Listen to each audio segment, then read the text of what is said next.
Hello class, I'm going to go over your homework that you did on,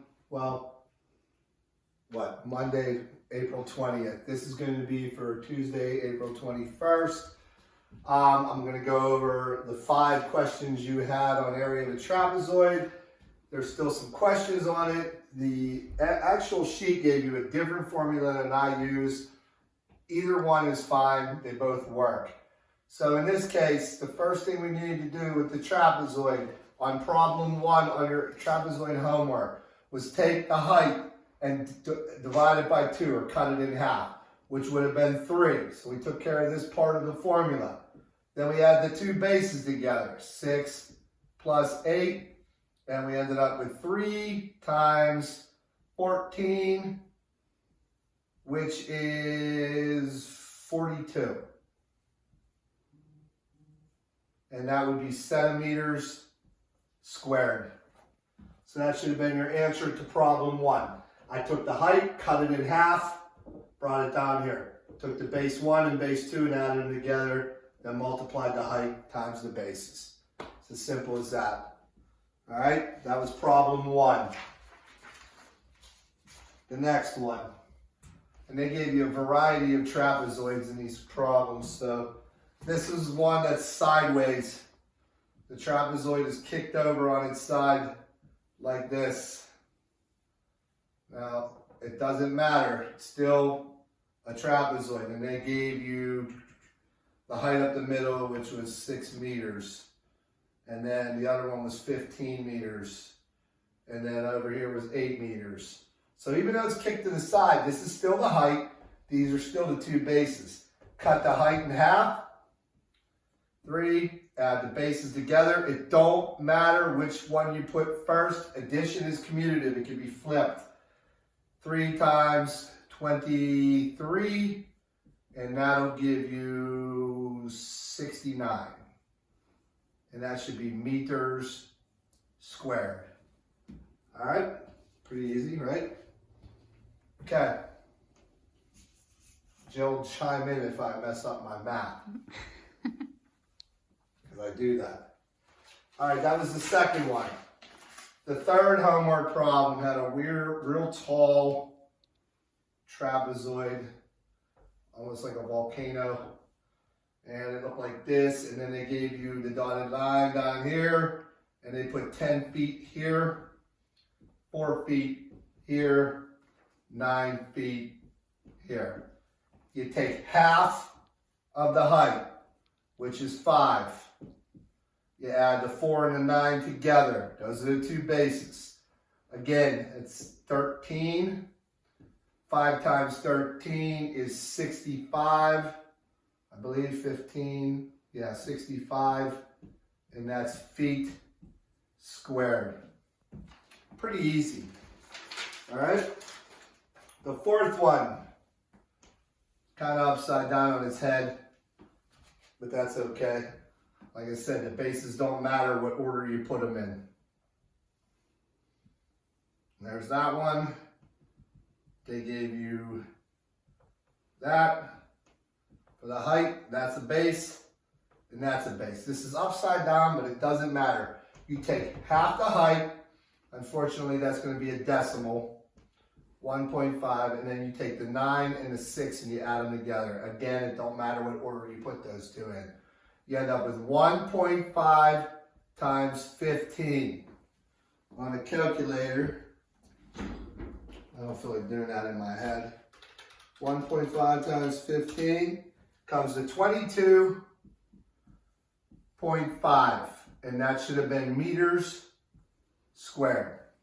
All right? Okay. I believe there's one more to go. And it is on its side again. And they gave you a height, 10 centimeters. They gave you a base of 1 centimeter, and they gave you a base of 12 centimeters. Again, you take half the height, which is 5. You add up the 2 bases. You got 5 times 13. I think we already had this answer, right? 65 centimeters squared. That's how you do trapezoids. Pretty simple. I'll go over this one more time. I'll explain to you what we're going to do the rest of the week. Ms. Galt and I changed what I originally said in my last video. All right, back to the review of adding and subtracting decimals, something that you guys should have had zero problem with. Let's do the adding ones first. The first problem was 54.87, and that's the bigger of the two numbers, and then 7.48. And you were to add those two together. 15, carry the 1, 13, carry the 1, 12, carry the 1, 6. Bring the decimal down. All you're doing is lining the decimals up. Pretty easy. The second one, still putting a bigger number on top. 18.419, 6.47, and I'm going to annex a 0 over here just to hold the spot. It's addition again. 9 plus 0 is 9. 7 plus 1 is 8. 4 plus 4 is 8. Bring the decimal down. 8 plus 6 is 14. Carry the 1, 2.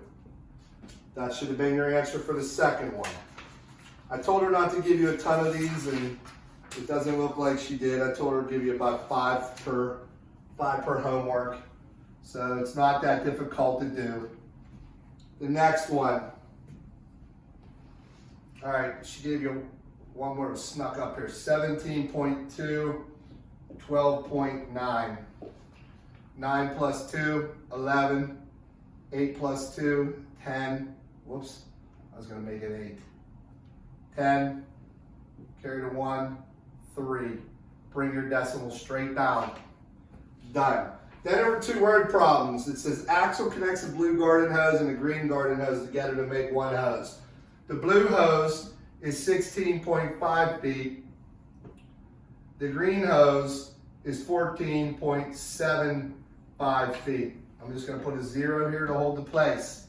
And since it's saying to combine them together, you want to add them. So 5 plus 7 is 12. Carry the 1, 6, 7, 11, 3. Bring down the decimal. Done. And when we do word problems, you always answer them what they want. They said feet in this case. Okay? One more addition, and we're done with that. There's a couple subtractions, and you will have an exit ticket on this if you choose to watch my review. All right, 3 runners were in a race. The first runner, and I'm not going to put these in order. I'm just going to put them in the order they have them. 43.3 is what he finished. The second runner finished in 42.26. The third runner finished in 46.8. Notice I didn't put them in highest to lowest order. I don't need to in addition. I'm going to put a 0 there and a 0 there to keep everything nice and tidy. Just add them up. 6, 13, 12, 13. And that answer should be how fast they ran it, and that was in seconds. Okay? Those are your answers for the addition part of your homework. The subtraction part.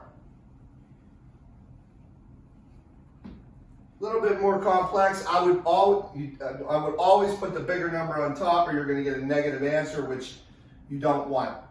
First problem had 28.6. The second problem had 0.975. And look at that, Jill. This is what you wanted to see, right? So I'm going to put some zeros here. Okay? It's subtraction. This is a big boy problem because you got to borrow all the way across here. I can't subtract this, this, or this. So I got to borrow. I'm going to take this and make it a 7. I'm going to take that and make it a 15. I'm going to take that and make it a 9. I'm going to make that a 10. So now I borrowed all the way across. 10 minus 5, 5. 9 minus 7, 2. 15 minus 9, 6. Bring down my decimals. 7 minus 0, 7. 2, and that's obviously a 0 there, would be 2. And that would be your answer for that one. Is that what you wanted to see, Jill? Yes. She wanted to see that. She was mad at me yesterday. I did not let you add zeros. Well, not mad, but she asked. All right, the next one. 18.419 minus 6.47. I'm going to add a 0 there to keep it nice and tidy. I can subtract that. Tricky here, I can't do this and I can't do this, because if I borrow from here, it's going to make that a 3, and that's not making it work. So I'm going to go over here, borrow from there, and make it 11 minus 7, which is 4, 9 minus 4, which is 5. Bring my decimal down, 7 minus 6, 1, and then obviously 1 minus 0, so that would be your answer. She gave you a couple, what? Why'd you make it a 9? Did I make it a 9? Make it a 3. Huh? When you borrow from the 4, you make it a 3. Why did I do that? Let's redo that one. I'm glad I'm here. Yeah, well, the kids, you're taking the place of the kids. Let's redo that. I don't know why I made it a 9. I told you I mess things up sometimes. Let's try that one again. 6.47.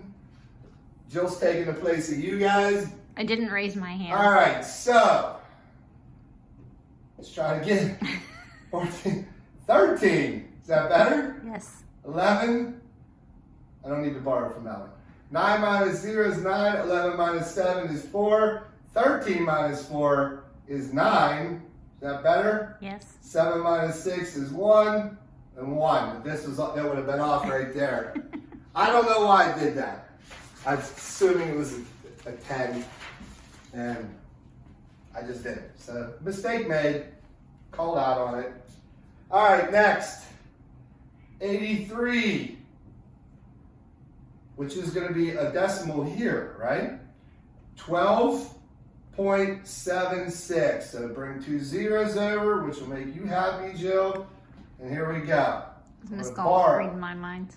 Huh? Miss Galt reading my mind? 2, maybe. 10, 2, 10, 9, 10. 10 minus 6, 4. 9 minus 7, 2.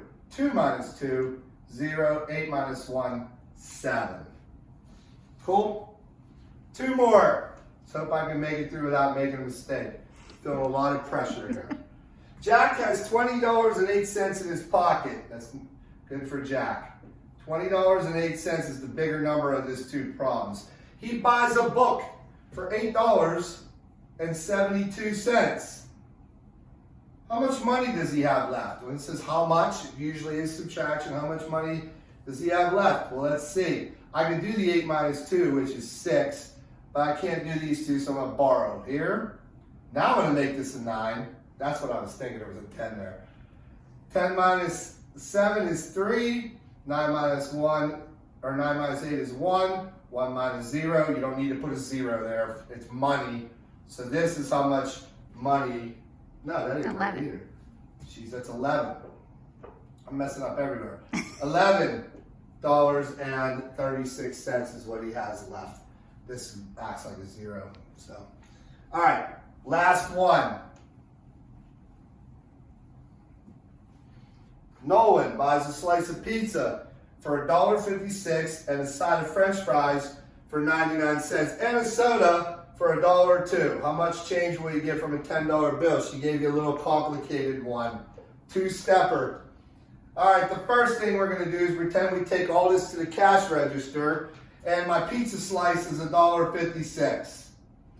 Next, my French fries are 99 cents. And lastly, my soda is $1.02. Now, I'm not subtracting these. I'm bringing this up to the cashier, and she's going to add up my pizza, my fries, and my drink to see how much it costs. 9 plus 6 is 15, plus 2, 17. 6, 15. Bring your decimal down. Notice I lined them up. And 3. So this is the total cost of everything I bought. That's pretty cheap for a slice of pizza, French fries, and a drink. For real. So I now pay with $10.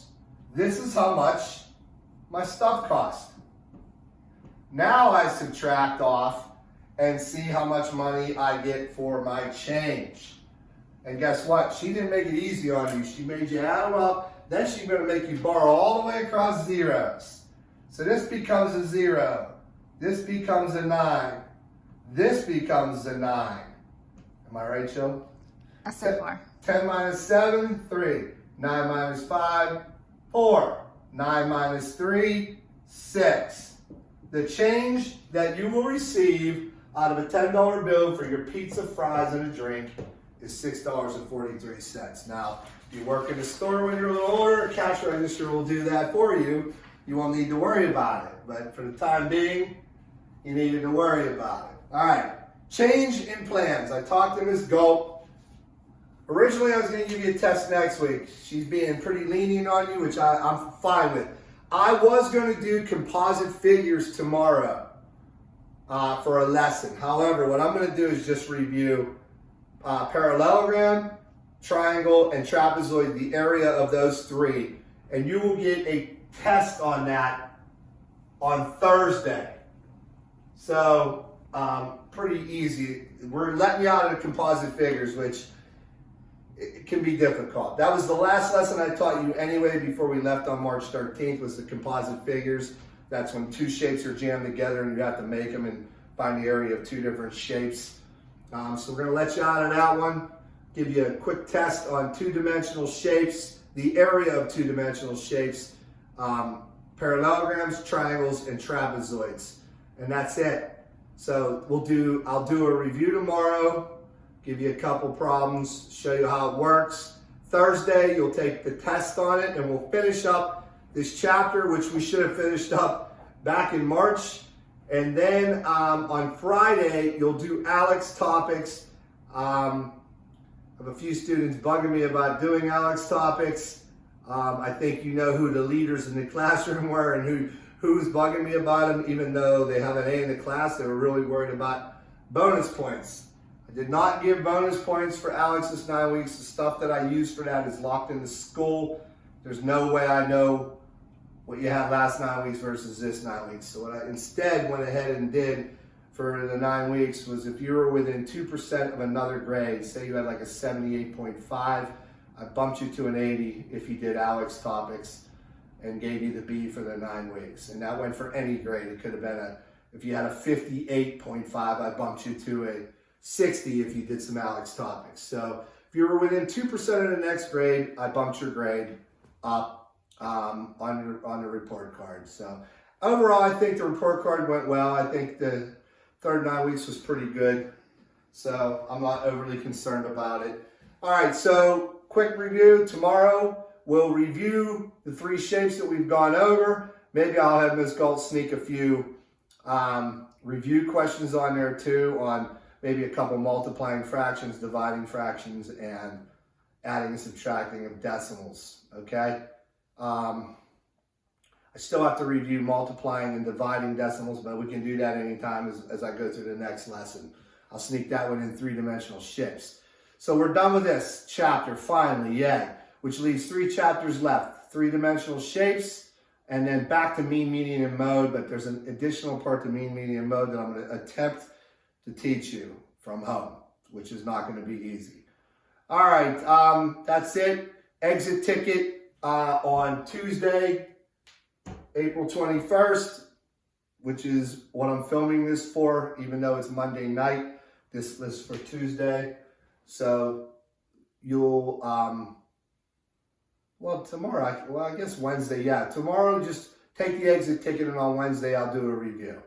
So, all right, so I will do a review Wednesday. You'll take a test Thursday, and Alex topics on Friday. All right, as usual, any questions, you can hit me up through the Google Classroom or email me directly on my email, okay? All right, have a good evening, everyone. Hopefully you watch this. Bye.